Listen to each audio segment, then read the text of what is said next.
club. Stand aside, we'll never give up. All right. Hello, everyone listening to another edition of the Sunday League Screamers podcast. I'm your host, Michael Noen, along with my one co-host tonight, Vito Inazelli. Before we jump into our Hooligan half-hour podcast with the NorAm Clarets, please take a minute to jump on YouTube, hit the bell, subscribe, go on YouTube, hit the button, Spotify, hit the button. Please subscribe. Give us any likes on Twitter, SLScreamers_pod. And we will be jumping into the Hooligan half hour now with Brett Foote of the NorAm Clarets. Brett, it is a pleasure to meet you. Welcome, Brett. Woo! Yeah, let's go. Yeah, thanks for having me, Vito. Thanks for having me, Mike. Of course, man. Happy to have you here. So tell us a little bit about yourself, Brett. How did you begin supporting Burnley? What's it mean to you to be a Burnley supporter? Oh, gosh, how did I get to supporting Burnley? I think it was about 5 years ago. This is going to be really, really off the charts. It was about 5 years ago. I think 5 now, when Cardiff was playing in the Prem. It might be 4 years. That was a couple of years ago. Yeah, a couple of years ago. And they had an Icelandic player on their team, Aaron Gunnarsson. And I was a bit of an Icelandophile at the time, just following all things Iceland, following the news and that and whatnot. Well, Cardiff got relegated, and I was following Cardiff pretty hard. And then I thought to myself, well, there's got to be another Icelander playing in the EPL that's not Gylfi Sigurdsson. And so, rest in peace, Gylfi Sigurdsson. Yeah. And where he's gone, no one knows. But Johan Berg Gudmundsson was playing for Burnley. And my friends, one who is a Chelsea supporter, the other who is an Arsenal supporter, God rest his soul, told me, Brett, you should really pick a team that sticks in the Prem, that's not going to go up and down, so you can really follow it. And they said, oh, why don't you support Burnley? They even have this Icelander, Johan Berg Gudmundsson. So I was like, okay, well, why not? I'll take a shot at it. And so what I did is, after they told me to do that, I just researched everything possible about Burnley Football Club. And I looked into Everton a little bit, but it didn't really stick with me. Really what did it for me after I got past the whole Johan thing was the type of town it was from, this old mill town in the north. It was all working class, a budget of like $1 million, pounds. And somehow they are taking out giants. Somehow they are battling with the big boys. And I heard Sean Dyche. I was like, I should watch an interview with their coach, because I'd done some coaching before in my past. And I heard him say, I can't promise you that we'll win games, but I can promise you that there will always be sweat on the shirt. They'll always earn every applause, every sigh, every emotion. And so I was like, wow, I could really get behind this guy. And he's like making jokes in his, interviews, is real personable. He's doing all those things. And I fell in love all about it. But really, really, I think what it was, besides that initial Icelandic connection, was, man, I wanted to support a team that that really shouldn't be there, but is, and that's what makes football beautiful. Yeah. Okay. So wait a second, before we go any further, because there's a lot that you just said in that story, and there's something I want to dive into in particular. Yeah. Why Iceland? Like what was the infatuation with Iceland, and how did you even, because that's like a precursor, I feel like, to this whole story. Yeah. So that's a great question. It's kind of fun. So I did a visit, I think in 2015, 2016 to Iceland, spent some time there. And when I was doing my master's at Princeton, I decided that I might go for a second master's in Icelandic studies after falling in love with the country and spending time there. And so I applied and I got into the University of Iceland, things like that. But then we decided to go a different direction, follow some of my wife's plans for kind of life and things like that. So Iceland has a piece of my heart. It might be something that we do in the future. But then I started following the Icelandic national team. I was like, well, if I'm going to live there, I better. And then they had that historic Euro run, that where they upset England. Right. And I think, that's, I played soccer growing up. I watched it, but I think I fell in love with it, with that Icelandic Euro, team. And when the underdogs, slayed the giants, it was beautiful. I was going to say, there's a lot of like metaphors between that story and Burnley itself, I feel like, which is interesting in general, just to hear. So and I can safely say that's awesome. And also that I'm pretty sure I'll never hear a story like that again. That's amazing. That is so cool. So while you've been a fan of Burnley all these years, what's been one of your favorite moments of the club? Because there's been a good number of them in recent years. Yeah. Well, I think my favorite moment as a supporter, and it's going to follow, I'll just give you two. I think my favorite moment was it when Jay Rodriguez struck second goal against Man United away, Old Trafford, a beautiful piece from open play.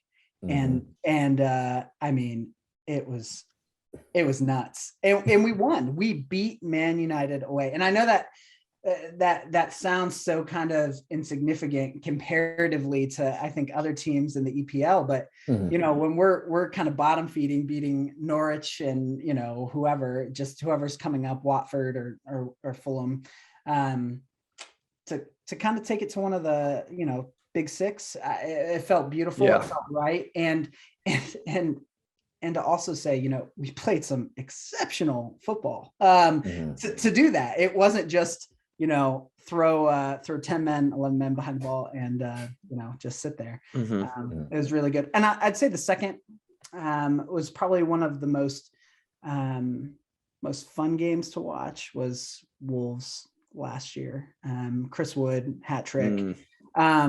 We do not score a lot of goals, and it's just absolutely beautiful to watch. Just us batter a team does not happen often. It's always a good day when that happens. Relish every moment. To just sit there and go, this is not turning around. which to be fair, in in our recent, for the last, I think last 5 games we've played, we've gone up and then lost it, which is the most un-Burnley kind of thing there is. Usually we're famous for 1-0.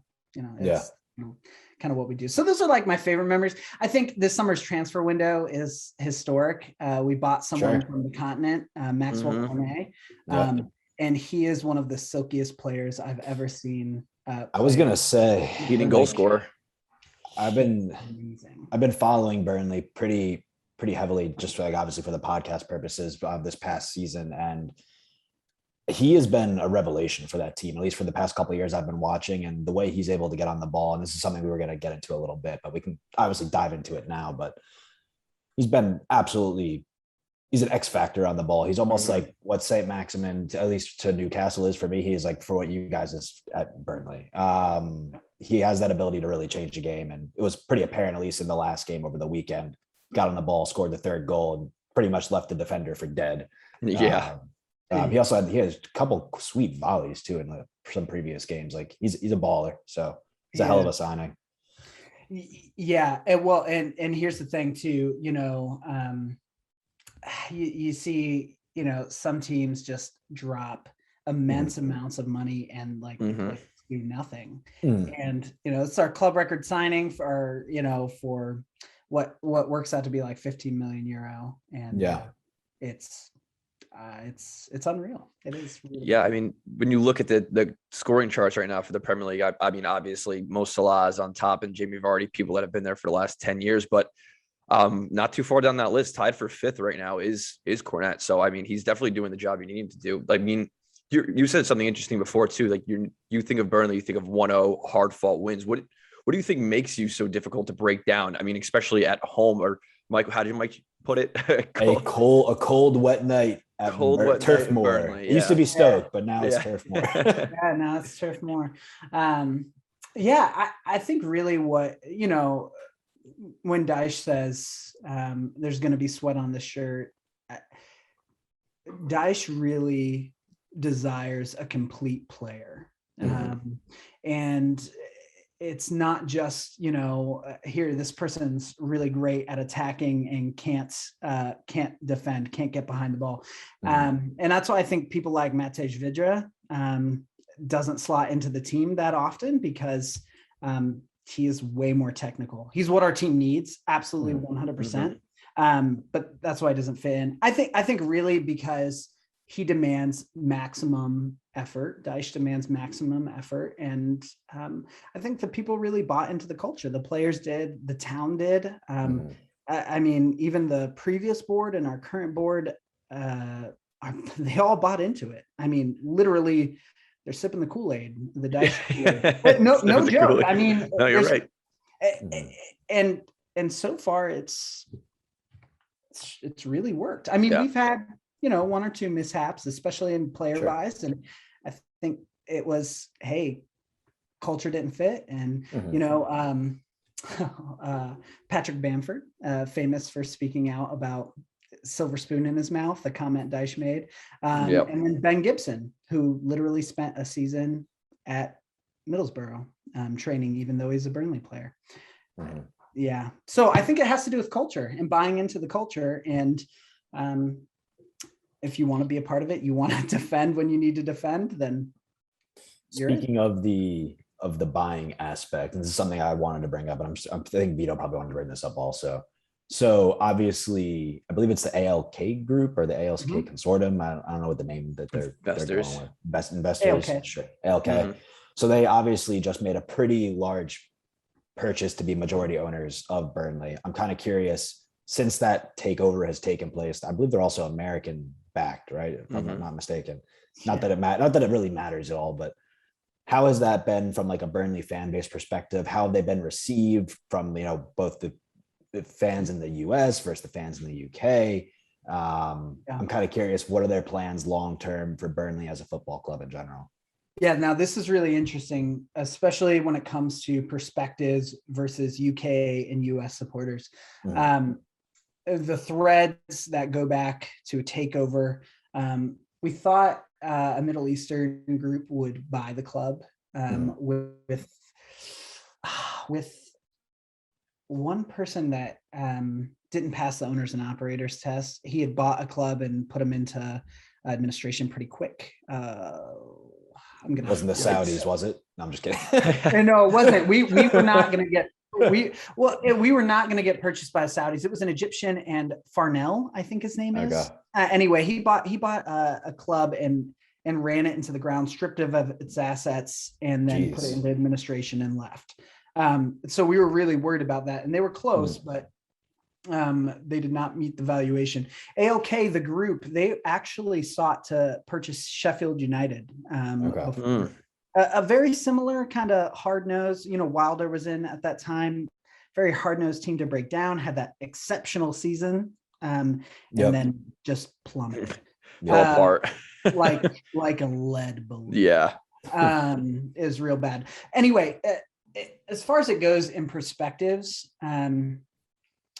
you have some 90-year-olds and 80-year-olds from Burnley in Accrington area that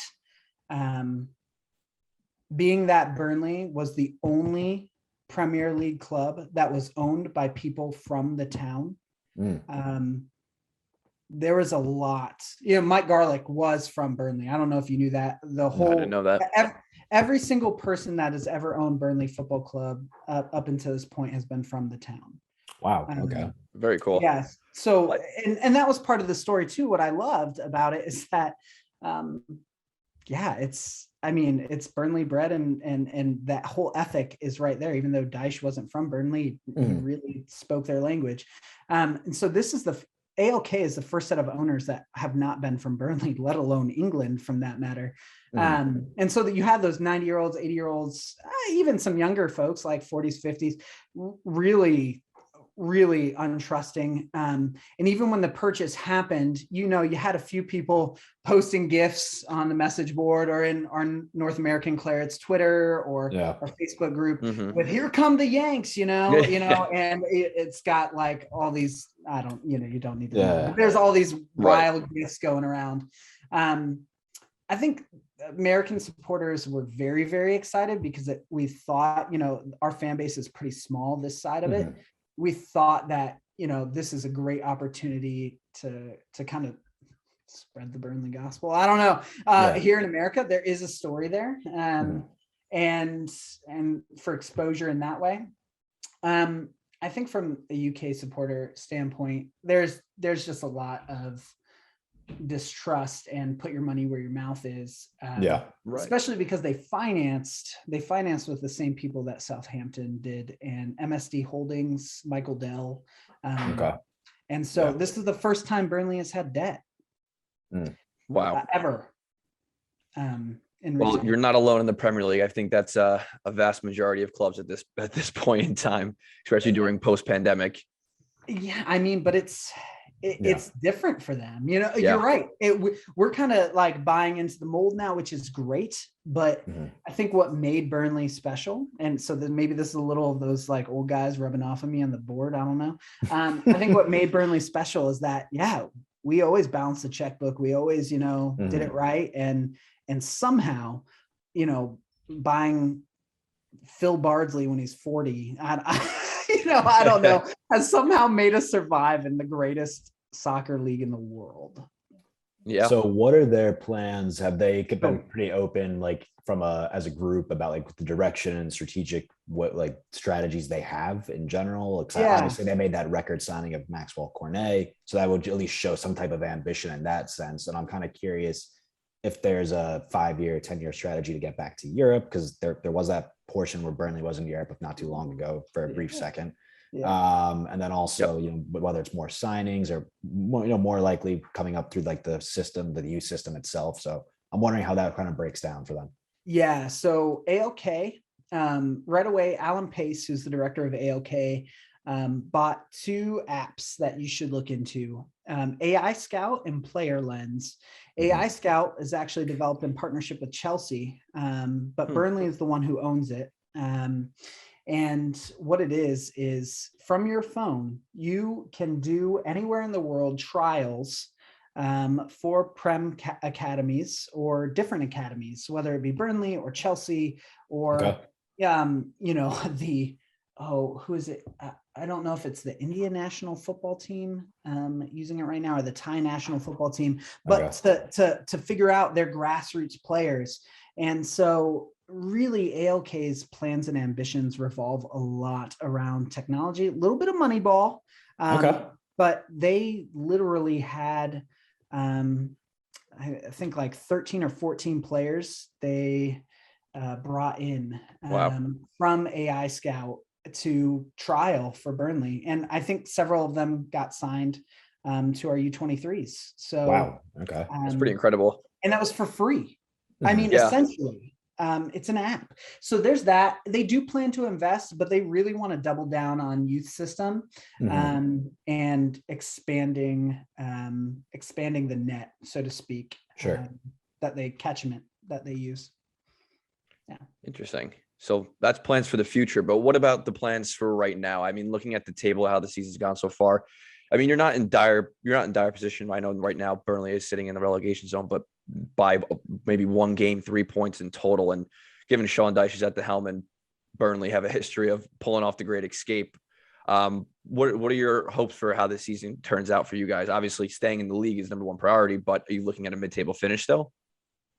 Yeah, I mean, I think we went 1 extra game from compared to last season before we got our win. And I think we actually had more points on the board now than we did at this point last year. So I could be wrong about that, but I'm pretty sure I'm right. I'm feeling good. After we got that win, I was a little nervy It was looking bad. I was like, is this really going to be a Sheffield United moment? Right after these beautiful signings, and we got Nathan Collins in too. So he looks very good. Very good. Actually.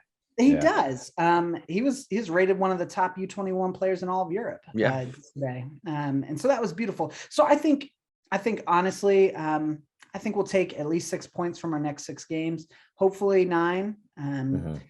But we'll see. Crystal Palace just topped Man City, so they might be a little hard. Yeah. Well, it's always good looking at the past game schedule. I mean, in the last five or 6 games you played, it's only been 1 loss, and I mean that's saying a lot better than other teams that have been in relegation battles in the past couple of seasons. They were getting losses and then picking up a win here and there. So your ability to find points wherever you can it's always been something that I've been really impressed with Burnley. And how much of that do you think comes down to the fan base that you have? Because when I watch the Premier League games, it's very noticeable which supporters groups are the loudest. I mean, obviously you have places like Anfield and things like that, but Leeds United, and then I think about Burnley and the way that stadium is always rocking. Do you think that helps? How much does that help the team when they're playing at home? I do think a lot. We went on our absolute longest stretch of not getting a win at home, I think, since we've been in the Prem. Yeah. And I actually attribute a lot of that to, last year, not having any fans in the stadium. Turf Moor was a fortress. This year, and in between those two things, not so much.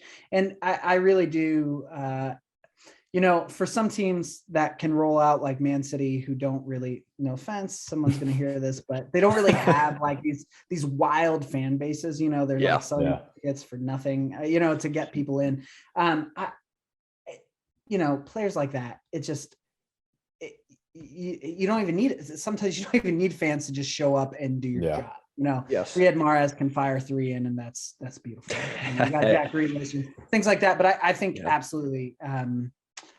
Fans for a team like Burnley is like that extra man, that extra person, I was reading something. I don't know how valid it was. Granted, it was Wikipedia, but they were talking about like the Burnley Football Club and the fact that I think it was like in the 90s or 80s, there was like apparently, like, I know this is the hooligan half hour, but apparently they had like legitimate hooligans who were straight up street fighting and like, for some of the local derbies between Blackburn, the Rovers and stuff like that. And they got like extraordinarily serious to the point where they had to like ban these fan groups from like coming into like the stadium and things of that nature. But granted, I'm not sure how, again, this is all Wikipedia. No, it is. The derby with Blackburn is very serious. Now it hasn't happened in quite a few years because we're not in the same league, and you can rub it in a little bit. I just there's even a Twitter account you should follow if you don't. It's just like today Burnley are above Blackburn in the league.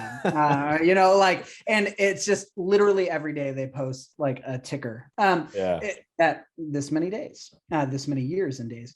But I think from what I understand, is the most dangerous derby in England. I know a lot of people talk about that. And yet they bring in police from Manchester and London. Oh shit. And, it's really, really bad. And you're right. There were supporters groups that got removed, people's names that can never attend either club's games. And the offense was at one ground, not the other. It's really bad. It's really, really bad. Wow.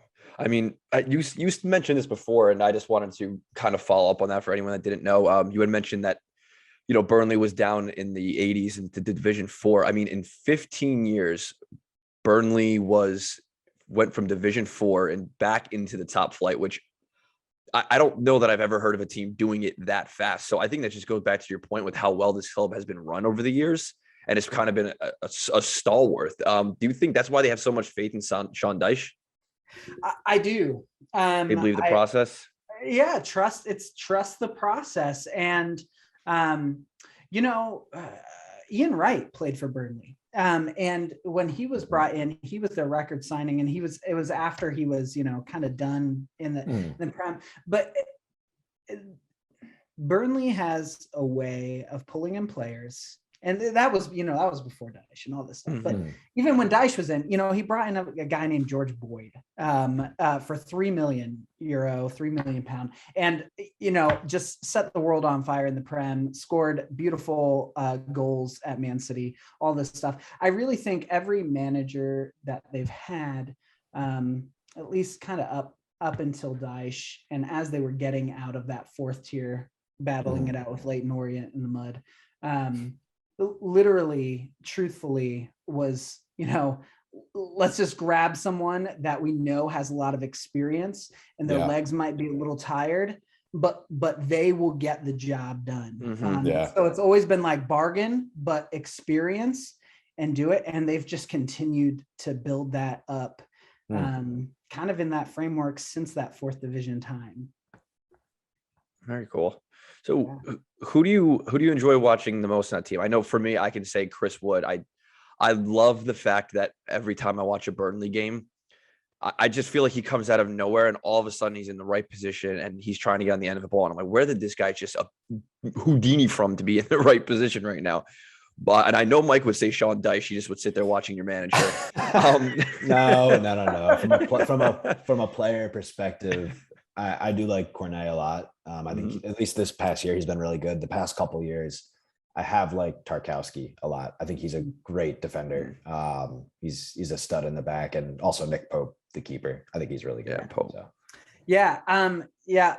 I love Wood, but not my favorite player to watch. But interesting stat about Wood. Last year, 4 years in the Prem, there have only been, I think it's 5 or 6 players to record more than 10 goals a season. It's Salah, Kane, Wood.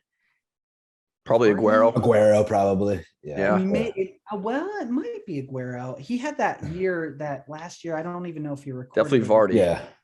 Yeah, but Vardy and Wood's there. And it's odd because, he was bought from Leeds and for for the same price as Cornet. So it's a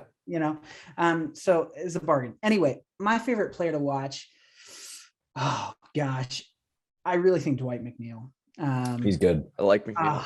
He's got a wand of a left foot. And really seeing that whole, and this is that Burnley story. I think really truly he was dropped from Manchester United because he couldn't cross the ball. Was literally, when he did an interview, he couldn't cross the ball well, and now he's 100 caps in the Prem, just fantastic. And he's young also, isn't he?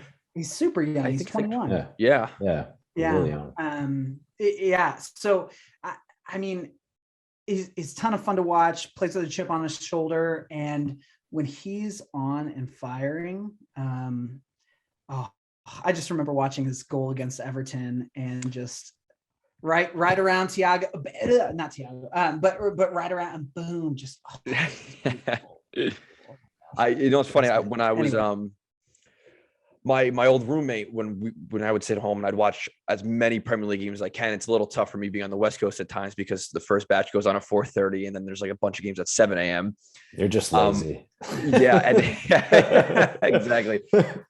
I was watching a Burnley game and it was like the first game he's ever seen Burnley play. And he picked actually McNeil out, saying he's like, that guy is fantastic. He's like, by far my favorite player on this team. So it's funny you bring him up because he seems to make admirers wherever he goes. He does. You know what? I mean, honestly, when people think of Burnley, they think of like 11 men behind the ball. That's including the keeper. Yep. And, McNeil was like the only spark. Like the only creativity piece, the only thing that was magical and fantastical about Burnley. And that's why bringing Cornet in has been so beautiful, because the onus and the pressure is off him. And McNeil has actually shined this season, playing much more free. But yeah, McNeil was by far our best technical player before Cornet came in.